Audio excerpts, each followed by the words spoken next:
Hi, I'm Delia. I'm Enoch. And we're Leisure X Ventures. And she needs no introduction. This is Ella.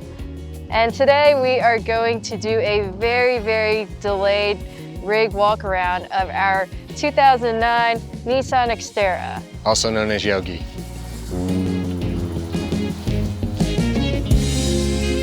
Good girl, All right, let's talk about the exterior of the Xterra. The first thing you'll notice is the green paint that we have on it. It is actually a custom tank green color mixed with bed liner, so it has a little bit of a rough texture, but still a little bit of shine from the paint. In the front, we bed line this whole grille area.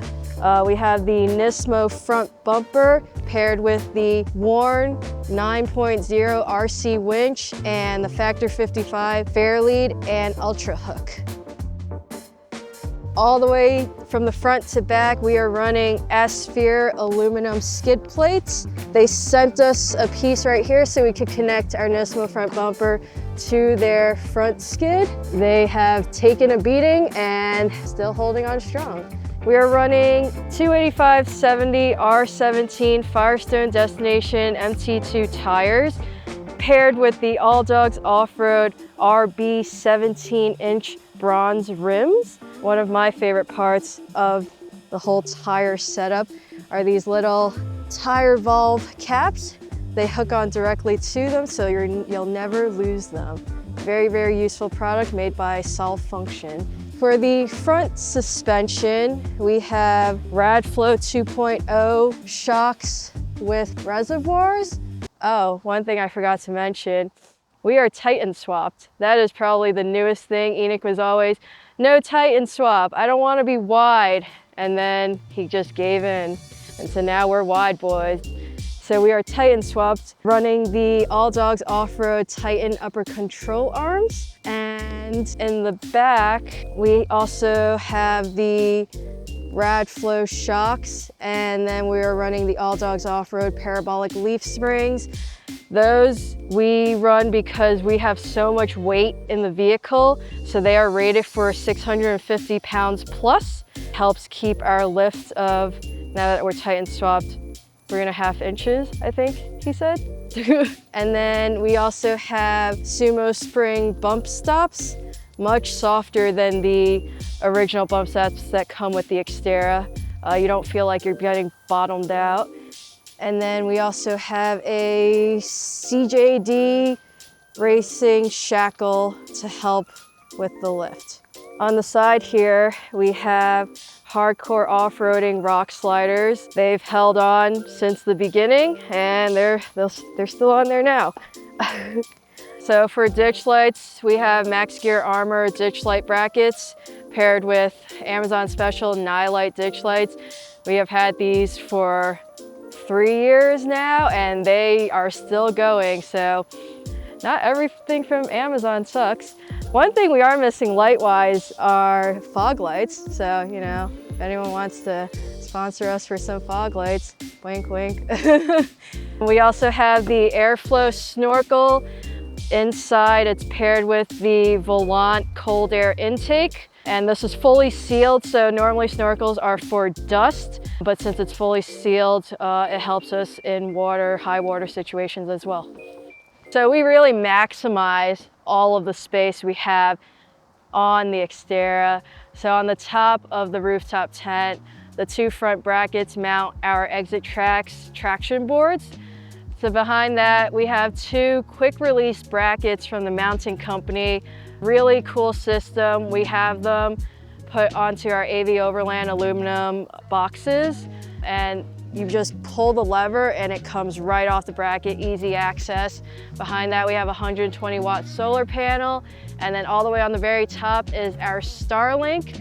It is mounted on a 3D printed custom base, which allows us to use it while we're in motion. So over here, we have a custom rung built at the Elevated Overland shop. And this is just basically an easy way for Enoch to climb out of the side of the rooftop tent, come down using the step or the tire, and so he could go to the bathroom in the middle of the night without disturbing me. Above that, we used to have stickers displaying all of the national parks that we've been to, but we went through 2 sets. They were getting cracked, they were getting sun faded, and so we found this awesome company, All Roads Taken. They laser engrave their badges so that they basically will last forever, and so this is a great way to display all of the national parks that we've been to. We've been to 52 out of the 63 so far, Alaska coming this summer, and it's they don't just make badges for national parks. You can also display states, national forests, trails that you've gone on, all different types of things. So if you like showing people where you've been, great company, check them out. Back here, this is one of Awning's first custom mods to the vehicle, just the jerry can holder. It's mounted through the panel where the first aid kit in all Xterras are. And we still have the first aid kit in the bumper. He just mounted it there, and it's a great way to have your jerry can outside and secure, and you don't have to smell any fumes. And then these chase lights, again, Amazon chase lights, we added orange film to it so that you can see it through the dust. For our windshield wipers, we have scrub blade shade blades. As you can see here, they are green to match Yogi. Not really, but same shade. Scrub blades are great. They have little bumps along the blade, which helps rub off bugs, dirt, anything you get on your windshield. Check them out. Over here, we have the Big Country 4x4 ostrich wing 270 awning. We also have walls for it, which makes it like an external room on the outside. I'm gonna open it up and show you what it looks like. This was not hung by me, obviously. You're a liar! I can't even reach the zipper! Gosh. There you go, you got it. I've never opened this up before. Now what? Now there's a strap. So you want to do the strap? Oh my gosh. I didn't even do the zipper. Hey, you gotta unzip it already. How do you climb up on this side? Oh my gosh. Oh, The magic hand came. God's hand came out. Help with the wind. It's windy. Wow, this is big.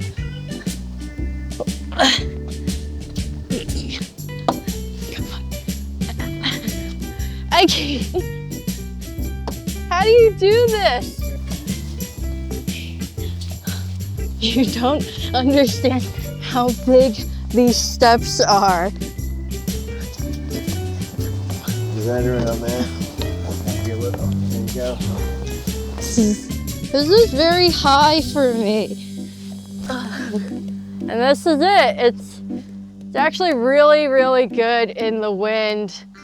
Oh, there's also this one thing here that I can't reach, but it goes up, which arches all of the panels so that rain falls down. So that's one thing that's different that I haven't seen on any other awning, because normally you have to push all the water out, but these legs also come down if we want to put our wall kit, and it encloses basically this whole area. And so it's great for friends if they want to just set up a tent next to you, or set up their cot or sleeping bag next to you and be covered under the elements, or just set up your chair and have like a mini solo stove fire and hang out. So yeah, that was a struggle. And the one unique feature about the rooftop tent is there's a hole in it. Hi, Nick. Hi. You can stand up inside and do all the indoor things. As you can see, there's a giant hole in the top of my roof. So one of the reasons why I decided to cut a hole in the top of the roof is because of Delia. She wanted something that was more enclosed and a little more personal, like space, where she's not just outside cooking all the time. She wanted some internal space to be able to use. So I think she planned on us getting a van, but obviously I'm not gonna give up my Xterra, so I came up with this idea, putting a hole in the roof and creating a complete kind of mini camper inside of the vehicle. To accomplish that, we started first by removing the roof rack. Once I got the roof rack off, we took out the inside panel and kind of looked at the structural integrity parts of it. And from there, I kind of figured out that this area between the B and C pillar was safe to cut out, and it wasn't going to interfere or damage the vehicle in any way structurally. From there, once I realized that, we cut the hole. If you want to check that out, we have a whole video series on me cutting the hole and all that process. But for now, we'll just roll right into kind of how I attached it, quick overview, and we'll get into the more detailed inside. So once we test fitted the tent on top of this a few times, we come to realize, you know, there's this nice dip here, which we kind of figured we were gonna have to deal with anyways, but we needed to figure out how. So we test fitted the tent up here, this nice little slope here, and we came to the conclusion that we could come up with a nice little bracket system here, which is what we started with. Our friends in Mesa helped us to build these, and he did these in his garage for us, which was super awesome. Once we built these up, we drove around like that with the tent across the top, which leveled this whole section out. So this is nice and level going all the way to the front. So then the tent sat up here really nice and bolted in real strong, because these are all bolted into rib nuts in the rooftop. And these are all mounted in from the OEM rib nut spots from the original roof rack, and they've held up great and I've had no issues with them. Because the Overland community is so awesome, I was able to go to Elevated Overland shop, and he helped me create this 3-piece aluminum fairing. And I wanted to do this for 2 reasons. One, to reduce any wind noise that might be being created by this like cavity, that just wind going in here and whipping around. And the other part is a little bit of vanity. I do like the way it looks, and I think it made the whole system as a whole look as one piece instead of these brackets just sticking out, kind of just showing. So this really closed up the design look aspect, and then it cleaned up the wind noise quite a bit as well. So one other little bit here, as you can see, we mounted all of these to the original holes. We did the same with the tent as a whole, all the way across. So all these little holes that you see here are the original factory holes that the factory roof rack was mounted to. And then after we had it up on here, we realized that this section, there was no way to connect the tent and the roof together in this one section. So this metal was kind of flappy, as you can see here. So we added these 3 rib nuts right here, and then that goes right through the tent and pulls into this, so it sandwiches those nice and tight together, and that eliminated that little bit of flap we had here and stiffened it up real nice. So right now, as you can tell, I'm standing in the middle of it, and it's for a certain reason. You see a lot of these dots that we have on top of the roof. We have decided that we're going to 3D scan, which we've already done, but we 3D scanned the entire roof of this, and we are hoping in the near future that we're going to work on a custom gasket style system. So it'll be one solid piece, completely utilizing all of the rib nuts, because I'm not even utilizing all of the factory rib nuts. So there's actually more that I could tie into to make this even more secure and more rigid. So I'm hoping with the 3D scan that I can CAD draw up a system that will almost be like a roof rack, but really it's cleaning up all the lines and making a nice little gasket is what I like to call it.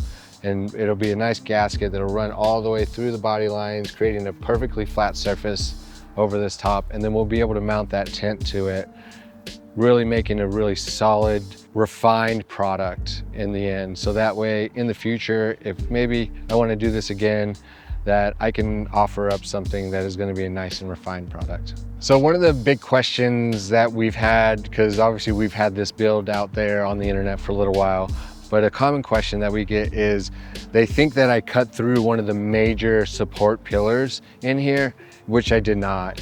Fortunately with the Xterra, because of the way they designed with this little bump and the stadium seating in the back, this whole area, the only strapping, and I call them strapping, they were rigidity straps that were up here, and that's all I cut out. So there was one here, there was another one that ran across here, which it was a little bit larger stamp piece because it held part of the middle safety belt system in it. And so it is a larger piece right there. So I could understand where people maybe thought that was a major cross member or one of the major pillars that hold the vehicle together. And fortunately it was not.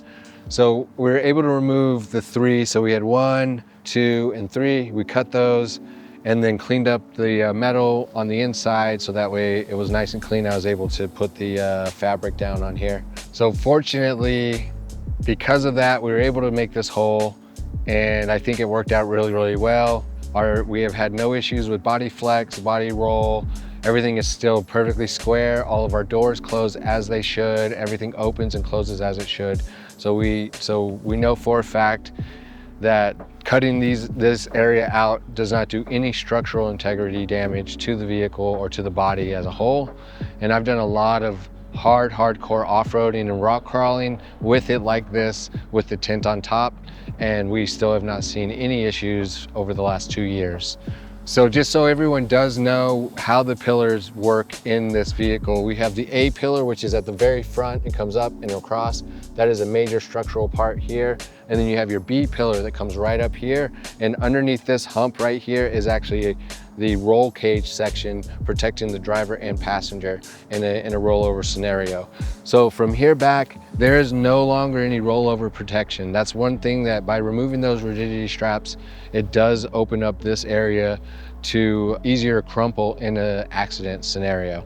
And we're talking about impact in. So if I rolled over and hit a rock and a rock was trying to go through the roof, that rigidity strap would mitigate or stop that rock from coming through the roof, which I no longer have.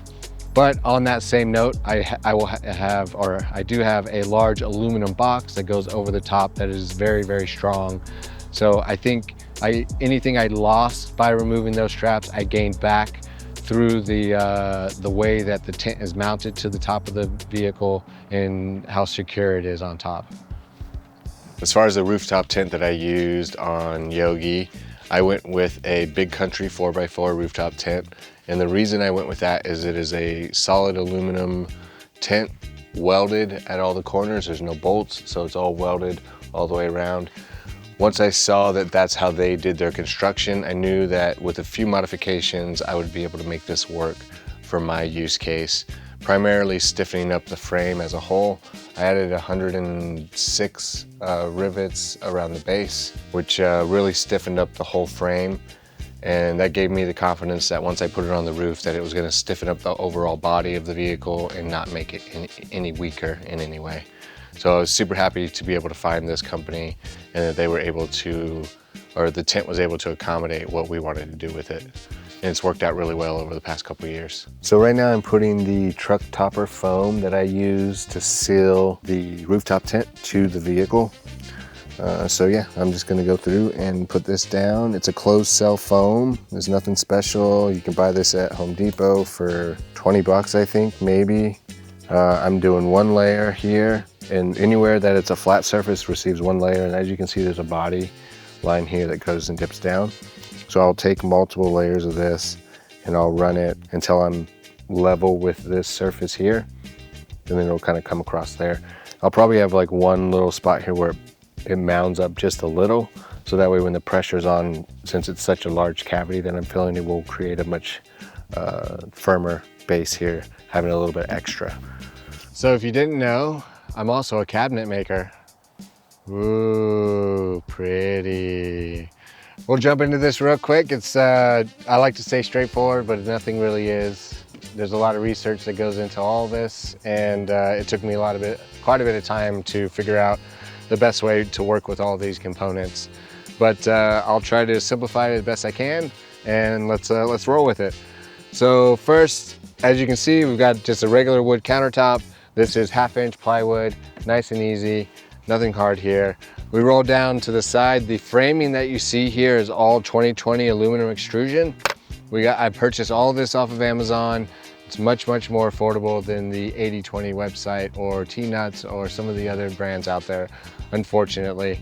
There are use cases for those higher dollar ones. They are quite nice. If you can CAD all this up and know exactly how long each piece is that you need, then you can send it out to a place like T-Nuts or 80/20 and they will cut every single piece exactly how you need it.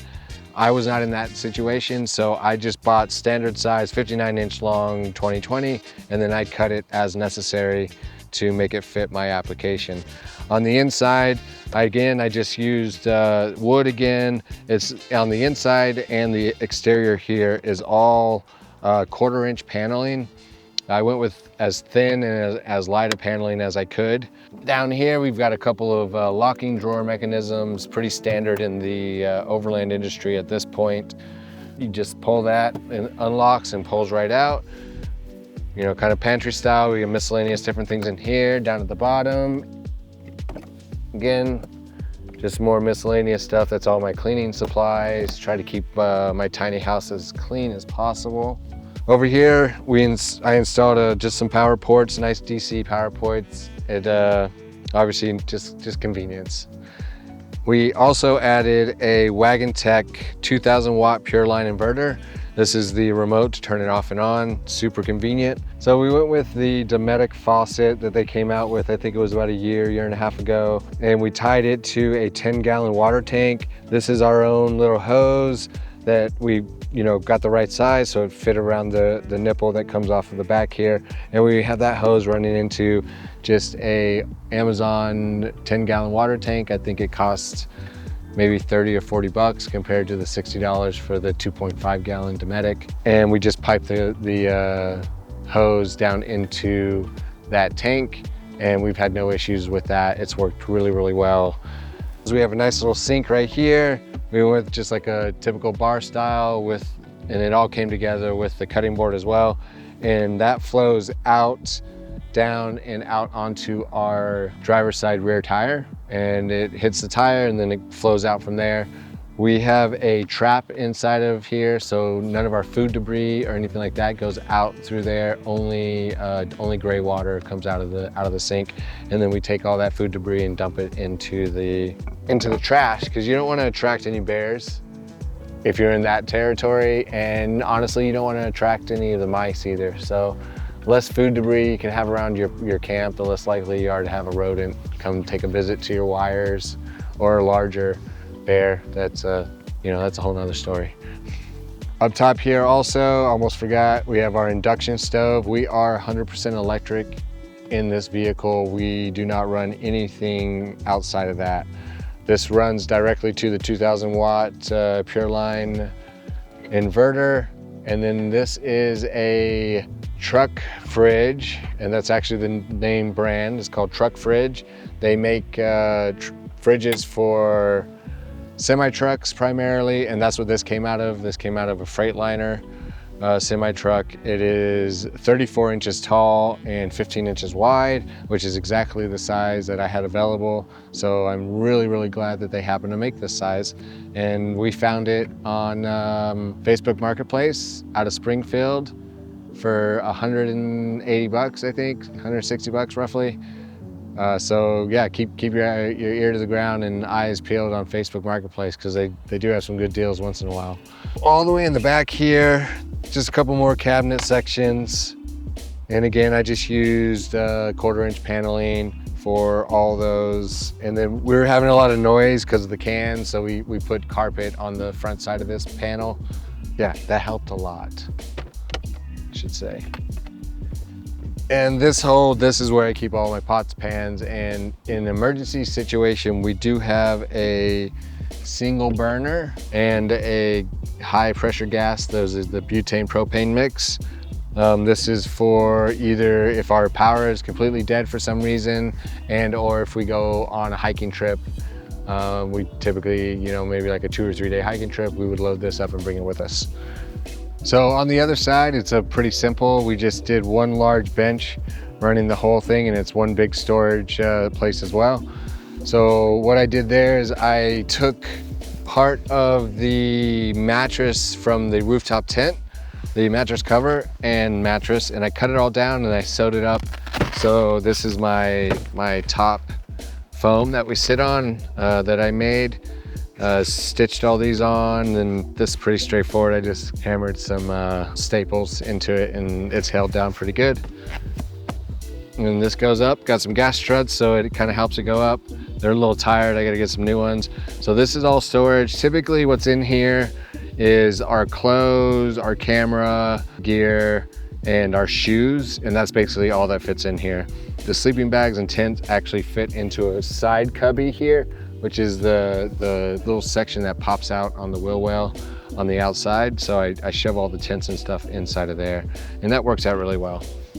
So we found these leather straps on Amazon. We picked up a pack of 4. We used 2 of them as the handles here because we didn't want anything hard protruding out, so that way we weren't hitting anything. So when we walk through here, there's no worries about catching on anything. That was very important for us because it is a tight space. And then the other 2, I sat on them for a while and didn't know what to use them for. And then, you know, we were hitting trails and this thing's sitting here doing this. And so I quickly came up with the thought process. We connected it to the screw in the bracket here that holds on the panel. And then I just placed the screw in the appropriate place in the top of the wood, and it just clips right over. And now it keeps it nice and tight and closed, and we don't have to hear it rattling while we're going down the trails. On the back side here, we've got a Molly panel that our good friend Brian made for us. And we've got all of our toiletry. This is our toilet right here to shovel. We've got additional first aid patches, all that fun stuff. This is our radio. It's got our ham and our GMRS. Then we got some more first aid stuff, chargers, and this is an awesome Wagon Tech light that we love this thing. As you can tell, we use it quite a bit. But solar panel, and then it's real nice and bright light here, and then you can mount it on stuff so you can direction and stuff like that. So that guy's really handy. And then safety first. Always make sure you have a fire extinguisher, especially if you're living out of your vehicle. There's a lot of stuff going on in here. If a wire got broke, a mouse got in there and chewed something up, that's something you definitely want to keep nice and handy. On the other side here is where we just stool, our step stool for Delia so she can reach things. Obvious, nice cleaner. This is a plastic bag holders that you can buy at IKEA. I think it costs like $2. And we use it to hold all kinds of things depending on what we're doing and where we are. Typically we have our potatoes, a couple other vegetables, and the toilet paper usually sits on top. And then this guy hangs up here most of the time like that. This is also our fill port for the 10-gallon water tank. And that 10-gallon water tank sits behind the pantry, which goes in about this deep. So from this point all the way back to the edge to up to about this tall is the 10-gallon water tank right in there. So gravity fed directly into it. It's got the breather.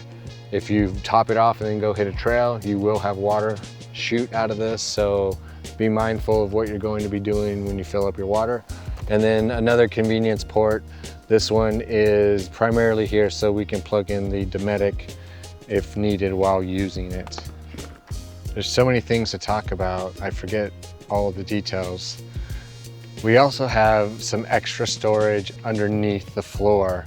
So I also built this entire floor, and the way I did that is I built a 2020 aluminum extrusion subfloor, and I created a grid style pattern, and it's got legs because this floor underneath here, it goes down all the way to the footwell for the passengers, and then it's flat from there forward.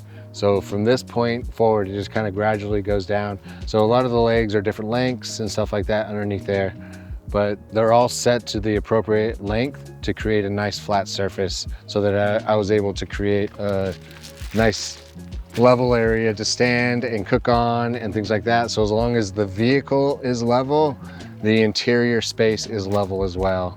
That took quite a bit of time to figure out, but it all came together nicely. We have another storage section right here, just like the front one. Tried to create as easy access as possible.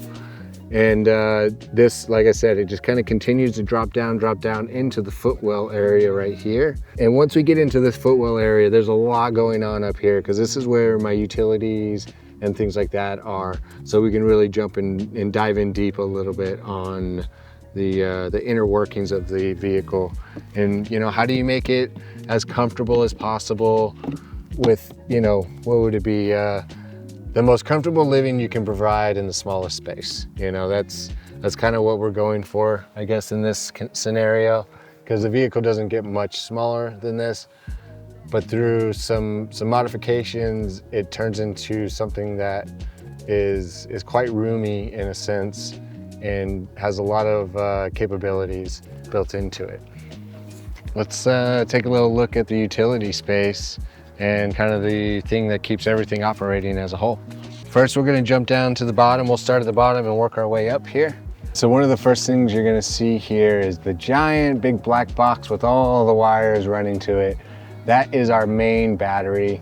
This is a eco-worthy Amazon 240 amp hour battery. I've got no complaints with it so far.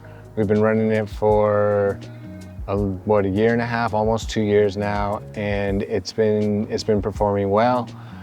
Connected to that is our 12-volt DC marine style fuse panel. Just put my basic connector aspects to it. The fridge is a 15, and the 2 DC ports on the back are 15, and the upstairs wire that runs up there, that is a 20, because we run our electric blankets on that, and so that needed to be 20 amps. When I say upstairs, I mean in the tent section when we go to bed, because of the way our upstairs that's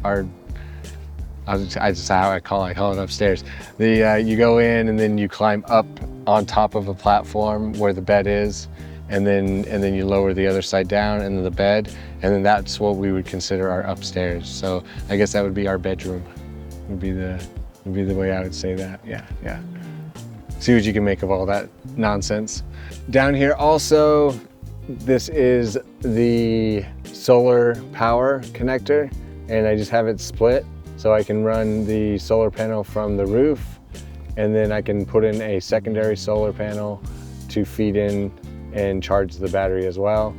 One thing to note, if you do this, you have to make sure that the voltage coming from both solar panels are within a very, very close proximity of each other, or it will only take power from one panel, not both, just as a heads up. So it's probably your best bet to pair if you're gonna do this style thing. And the reason I did this is I have one panel that is mounted permanently, and then I have one panel that I can place where I need it to get the most optimum sun. So just kind of make sure that you purchase the same brand, and that will guarantee that you will be running the same voltage. So the solar panel runs forward up here, and that wire runs directly to our Wagon Tech 40 amp DC to DC charger. And that's right over here, and I mounted that underneath the seat, and then have the activation wire running to the cigarette plug that's in the center dash, because that turns off and on with the vehicle. So that way it will not turn on unless the vehicle is running. Very important, because you don't want to drain your battery. And that also provides the power from the motor to the battery and the power from the solar panel to the battery. So that is a one-stop shop kind of solution. It was super easy to install, and I'm really happy with that.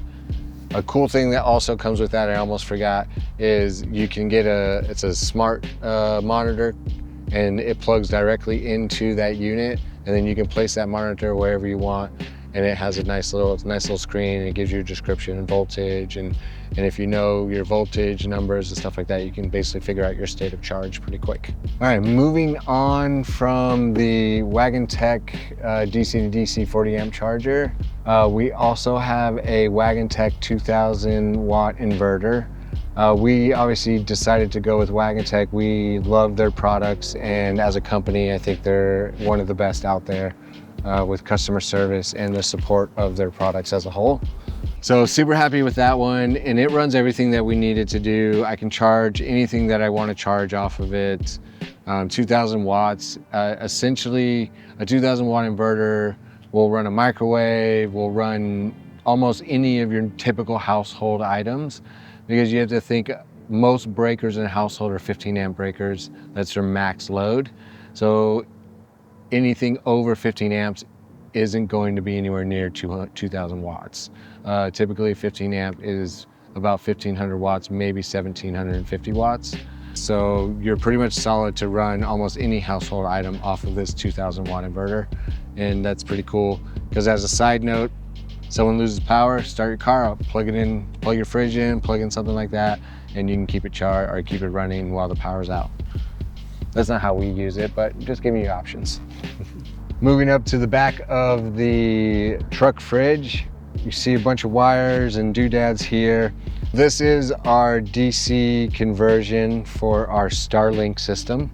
The reason we decided to do that is because the Starlink as a whole comes as AC, and we had that running out of our inverter for quite a few months. And we realized very quickly that if you're running the Starlink through the inverter and then through their own conversion, you know, into the router and everything that happens through that, we were using almost 100 amp hours a day by running that. And it was just too much of an energy cost. So we needed to figure out a way to do that. And this was the solution that I kind of came up with to make it as energy efficient as I can possibly make it. To do that, what I did, to jump into the weeds real quick, is this brick right here is a 12 volt to 48 volt power supply. So this is running directly to the battery, comes up, and then I have it split and fed into here. So that's a 12 volt power supply coming to here, and the red and black wire coming out is the 48 volt power supply going into the PoE. A PoE is power over Ethernet. This block right here is what they call a PoE injector. And what this does is it takes power and data, and it will sort it out and provide the power where the power is needed, and receive the data and provide the data to where it's needed, being the data being needed to the DC router here, and then the power being ran to the modem, which is the Starlink itself, the dish itself. And this unit here is a plug and play scenario, so I don't have to cut the stock Starlink connector. I just plug it right in here, and then it does the conversion and has it reroutes out to a regular Ethernet connector, which is the only way to connect to a PoE. To power the router, we have a 12 volt system, and this one it's actually a step down. So we're taking a 12 volt and we're bringing it down to 5 volts, 3 amps. And our output is a type C, and just made it nice and easy. You can pick whatever output you need. So if your device is not a type C output, you can pick the appropriate output and then plug it into your router. And that kind of is a quick overview of this. If you have questions or more detailed answers than what I've given in the video, hit us up in the comments. We'll try to respond back. And if we don't hit you there, hit us in our DMs and we can definitely answer. So one thing you'll figure out if you ever decide to live in a vehicle for longer than a weekend or 2 weeks or 3 weeks, you know, be in a vehicle for a while. There's certain areas like this backside, no one needs to see this backside of the vehicle, and you can add a lot of thermal properties and really improve the efficiency of your electronics and your fridges and things like that by taking them out of direct sunlight. And so what we did is we just bought a big roll of the, it's the, I guess like bubble foam kind of, it's not foam, it's just air bubbles. And then they put this reflectant material on the outside. I think it's like Thermex or something like that, but super easy. We just took a cardboard and cut out the shape, and then we put the cardboard over the top of this, and then we cut it out to the shape, slid them in. We did one here. We did one for all the windows except for the rear window. So if we're in really, really hot scenarios, we can put these up in all the windows and leave the top roof open. and it stays cool enough inside that it's okay that Ella is inside the vehicle, because this is our home. We don't have anywhere else to put her. So, you know, we open that up, open up the vents. It feels safe enough to us. No one can jump into the vehicle. It's not easy. And it provides a nice thermal barrier for her, and it keeps the car nice and cool as well. So we got our door jamb here. Nice, classy, gray on gray with a little bit of gray. Very, very nice. So always fun to see what people keep in their doors, right? So we've got trusty, faithful umbrella for the worst case scenarios. You're gonna notice a theme on my side of the door at least. These are bug covers to cover up all the windows, and so we can have them open when it's really hot and keep the bugs out. This is a cool little doodad. Everyone should have one of these if you got stuff on top of your roof. There's a million different versions. I have no idea what version we got, but this one slides up. Now you got a nice stand. You can get up on top or reach something that you probably wouldn't be able to reach otherwise. So that's really cool. And it also has this, so you know you want to go around breaking glass for some reason, got you covered. So the next part we got in here is my front window cover. Want to make sure, again, try to minimize heat. Another rain device is just a raincoat. Just slip over, you know, one of those quick pull over ones. This is my fanny that I keep with me everywhere. This is where, it's, you know, if you see me with this guy, I've got stickers. So come grab a sticker. You see me, grab a sticker. And then this is my Bible. You know, shit hits the fan. This is where you go. And that's what I have on my side. On Delia's side, that's a whole nother story. And for my door jamb, this is basically kind of like my vanity area, if you may. So we have my water bottle, very, very important. Always gotta stay hydrated. And then we have lotion. We share the lotion, that's why it's a big bottle. I have hand sanitizer. We were traveling through COVID times. I had to hand sanitize after touching anything, and I like to touch everything. So this gets used a lot. Then we have leave-in conditioner. I don't even have a comb in here, but my hair gets really tangly, and leave-in conditioner helps to comb my hair. We have off insect repellent. During the summertime, if we go somewhere with mosquitoes, I'm prone to getting bit. They don't seem to bother eating. They just follow me around, so I have to spray this everywhere. And if I do get bit, hydrocortisone, because it's itchy. This is just a bottle of water. I think we were using it to install something. You never know when you need some spray water. Tea oil, again, for insect bites. Dry shampoo.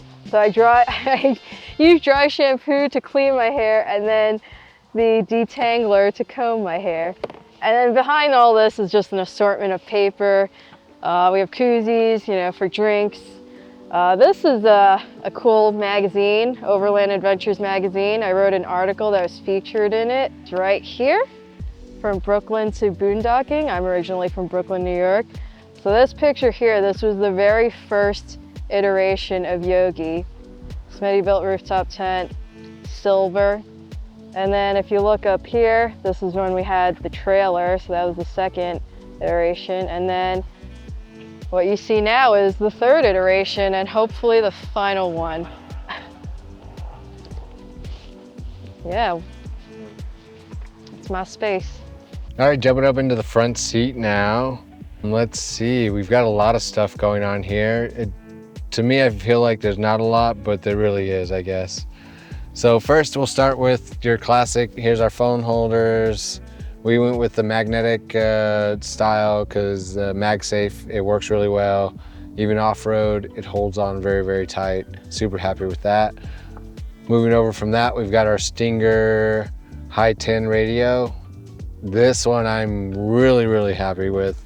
The sound quality has been really great, and it offers a 4 camera input system, which is something I'm excited to utilize once I can, you know, get 4 cameras. One day. Below that, we drop down here to our Midland radio. We have this hardwired into the switch panel, which is mounted in the engine bay. This is nice and convenient. Just all of our devices that run, they just run off of this. So we just run them on and on, whatever we got to do, play around with them bad boys. Over here, I put in a port. This is a USB and HDMI port, and that runs to the back of the Stinger radio as well. This provides Android Auto and Apple CarPlay. So both of those will go through there. If you've got a 15, you can just use the one wire. So Android and Apple now use the same C connector. But if you have an older Apple, you will have to get a secondary wire and switch those out. Really cool part, HDMI, something we like to do. We can throw a Chromecast into that because we have our Starlink while we're on the road, and we can play videos at any parking lot or any stop that we stop at and watch a little Netflix for 30 minutes or whatever, and then hit the road again, go take Ella for a walk, you know, all those little things. So it's a nice little comfortable spot to sit up here, especially in these brand new Pro 4X 2022 seats that we pulled out of a Frontier and installed in our Nissan Xterra. And they were a bolt-in scenario with some modifications to some of the safety components. And there is a video up on All Dogs Off-Road YouTube page if you wanted to do this yourself. I'm super excited with these. These are the most comfortable seats I've had in a long, long time, especially since our old ones had 285,000 miles on them. So this is a big, big change for us, and really, really happy with them. The only other thing I have left up here to talk about really is we do have a pedal commander, something that I've come to realize with a manual transmission. The pedal commander, the only feature that works for a manual transmission is the eco mode. And what that does is it actually retards how much gas you're giving it instead of accelerating the gas or pedal position. So that works for me. It's nice because it helps me with my heavy foot. So I get a little bit better gas mileage in the eco mode, but the rest of the settings have no purpose for a manual. With an automatic, I can see where it could be beneficial, but with the standard, it just makes your RPMs jump way too much when you're trying to shift, and it's not really manageable. So it's only good if you have a manual. It's only good in eco mode. If you have an automatic, you can use all the modes. Also, I got this really cool ARB thingy at King of the Hammers this year, and it's really cool because it looks just like the one I have on my differential. And here's the nice smart panel that I was talking about that connects to the DC to DC charger, and that'll give you a reading from your engine power when your alternator is running, how much it's pulling from the motor and putting into the battery. And then if you're running solar, it'll tell you how much amperage and stuff it's taking in from the solar and putting it into the battery. So that's pretty cool. I like that. It gives you nice, easy readings. And with their new inverter, I believe that they're releasing this year, it will connect to this also, and it'll track the power you're pulling out of your inverter, plus the power that's being put into it, and then it gives you like an average burn rate and all that kind of stuff. I'm not sure exactly all the details on it, but once they have that out, I am excited to try that guy out and see how it's gonna work with the smart controller. All right, so that's a rig walk around for Yogi here. And as you can see, the build out's pretty impressive. I like to think so. And it's ready for our next trip, which is we're going up to Alaska this summer, and then we're gonna be heading down to Pan Am right after that. So we're super excited about that. So if you wanna hit us up, reach out to us in any way, shape, or form, our best way to contact us is through Instagram at MoLeisureXVentures. We also have our YouTube and TikToks and stuff, but our main platform is Instagram. So check us out there for the behind the scenes goodies. Yeah.